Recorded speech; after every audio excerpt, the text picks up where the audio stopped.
किसी को किसी से सवाल पूछना इतना भारी भी पड़ सकता है, इस बात का अंदाजा भी नहीं था।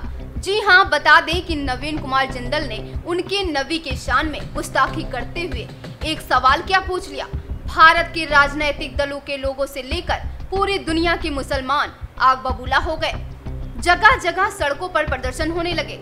सोशल मीडिया पर नवीन कुमार जिंदल के खिलाफ धड़ाधड़ ट्वीट पर ट्वीट किए जाने लगे। दुकानें बंद करवाई जाने लग गईं। इस्लामिक देशों में हिंदुस्तानी वस्तुओं का बहिष्कार होने लग गया। महज इतना ही नहीं, पूरी दुनिया में अनेक जातियों में बटा मजहबी समाज एक हो गया। जमीनी स्तर से लेकर डिप्लोमेटिक स्तर तक, चाहे इस्लामिक देशों में एक दूसरे के जान के दुश्मन ही क्यों ना हो, सभी एक साथ नवीन कुमार जिंदल का विरोध करने लग गए। या यूं कहें कि नबी की शान के खिलाफ कोई एक सवाल पूछ ले तो वो सारी राजनीति दुश्मनी भुलाकर एक साथ आ जाते हैं। बीजेपी के राष्ट्रीय प्रवक्ता नुपुर शर्मा और दिल्ली बीजेपी के मीडिया प्रभारी नवीन जिंदल को सिर्फ सवाल करने की सजा मिली है, जिसकी कीमत उन्हें पार्टी से निकलकर चुकानी पड़ी। जिस पर दिल्ली के मीडिया प्रभारी नवीन जिंदल ने अपना दर्द बयां करते हुए क्या लिखा है, पढ़िए। बताते चले कि बीजेपी की तरफ से की गई इस कार्रवाई के बाद भी विवाद थमने का नाम नहीं ले रहा। इन नेताओं पर की गई कार्रवाई से बीजेपी में भी विरोधाभास स्वर सुनाई दे रहे हैं। जहां पार्टी का एक तबका इस कार्रवाई को उचित मान रहा है, तो वहीं पार्टी के कई नेताओं व कार्यकर्ताओं का मानना है कि इन नेताओं पर पार्टी की तरफ से की गई कार्रवाई अनुचित है। इससे पार्टी के कार्यकर्ताओं के मनोबल पर गलत प्रभाव पड़ेगा। दरअसल बीजेपी के इन दोनों प्रवक्ताओं ने एक टीवी चैनल में डिबेट के दौरान मोहम्मद पैगंबर के बारे में विवादित टिप्पणी की थी, जिसके चलते पार्टी को अपने इन दोनों नेताओं पर कार्रवाई करने पर मजबूर होना पड़ा। मामले में जहां AIMIM के चीफ ओवैसी इस मुद्दे पर बीजेपी की तरफ से की गई इस कार्रवाई को केवल धोखा बता रहे हैं और सवाल खड़े कर रहे हैं कि यह कार्रवाई इतनी देर से क्यों की गई, वहीं दूसरी तरफ अन्य विपक्ष पार्टियां भी इस मामले में पीछे नहीं रही। आती है और बीजेपी अपने नेशनल स्पोक्स पर्सन के खिलाफ उसको सस्पेंड करती है। मैं देश के प्रधानमंत्री को जब भिवंडी में मैं जनसभा को एड्रेस कर रहा था, उस वक्त भी प्रधानमंत्री से अपील किया कि आप देश के प्रधानमंत्री हैं, आप अपने नेशनल स्पोक्स पर्सन के खिलाफ एक्शन लीजिए। ये गलत कहा उन्होंने, मगर देश के प्रधानमंत्री टस से मस नहीं हुए। और 10 दिन के बाद, क्योंकि गल्फ कंट्रीज में ये मसला बहुत बड़ा हो चुका था, इसलिए हालत मजबूरी में देश के प्रधानमंत्री ने अपने नेशनल स्पोक्स पर्सन के खिलाफ एक्शन लिया। ये सरासर गलत है। गलत इसलिए है क्योंकि एक्शन तो आपको 10 दिन पहले लेना था।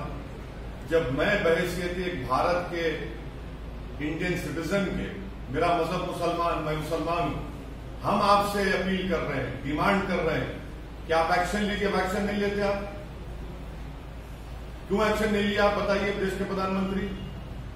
क्या सदुद्दीन ओवैसी का डिमांड, क्या सदुद्दीन ओवैसी की आवाज फॉरेन कंट्री के लीडर से कम है क्या? आप मेरे प्रधानमंत्री हैं, आपको मेरी बात सुननी चाहिए। आप फॉरेन कंट्रीज के लीडर्स को खुश करना चाहते हैं, आप उनकी तकलीफ को समझते हैं, हमारी तकलीफ को नहीं समझते आप। उन्होंने भी बीजेपी की इस कार्रवाई पर कई सवाल खड़े किए हैं। ऐसे में अगर हम बात करें आम आदमी पार्टी की, तो उनके नेताओं का कहना है कि भारतीय जनता पार्टी ने अंतर्राष्ट्रीय स्तर पर भारत को शर्मसार कर दिया है। पूरे दुनिया में खबरें चल रही हैं और आदरणीय नरेंद्र मोदी जी ने भारत की इंटरनेशनल बेइज्जती करा दी है। पूरी दुनिया में भारत का सर शर्म से झुक गया है भारतीय जनता पार्टी के कृत्यों के कारण, भारतीय जनता पार्टी की नफरत की राजनीति के कारण। और आज मोदी जी ने, उनकी पार्टी ने पूरी दुनिया में भारत को अपमानित करने का काम किया है। भारत का सर शर्म से झुक गया है। आजादी के 75 वर्षों में आज तक किसी प्रधानमंत्री ने भारत को इतना अपमानित नहीं किया। भारत का सर इस तरीके से दुनिया के सामने नहीं झुकाया जितना नरेंद्र मोदी जी ने झुकाने का काम किया।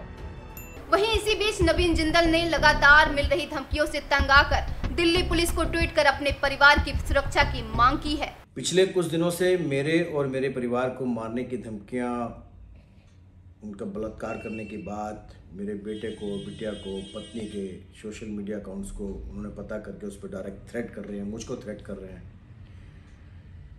मेरी फ़ोटो अपलोड कर रहे हैं। मैंने पुरानी जो किताबें लिखी हैं इस्लामिक मदरसे बेनकाब, या दूसरी ओर जो मैंने रिपोर्ट जर्नलिज्म के समय पे जो काम किया है वो उसको दिखा करके बताया जा रहा है कि मैं काफिर हूँ, इसलिए इसको मारना बहुत ज़रूरी है। मेरे परिवार की हत्या पर $1 मिलियन से ज़्यादा का इनाम रखा हुआ है।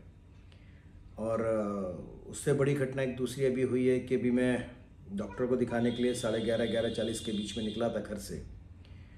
तो रास्ते में मेरे घर से 300 मीटर दूर विजय चौक पे दो व्यक्ति अपने मोबाइल से वीडियो बना रहे थे मेरी कार की जाते वक्त। और जब मैं आगे से लेकर के मेरी पीछे निकलने तक की उन्होंने वीडियो बनाई है। दोनों व्यक्तियों ने क्यों बनाई है, किस लिए बनाई, मुझे जानकारी नहीं है, बट इसकी शिकायत हमने दिल्ली पुलिस को दी है।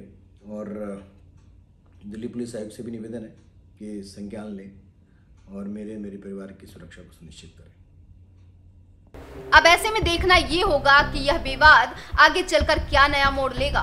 ब्यूरो रिपोर्ट, उदय भारत टाइम्स।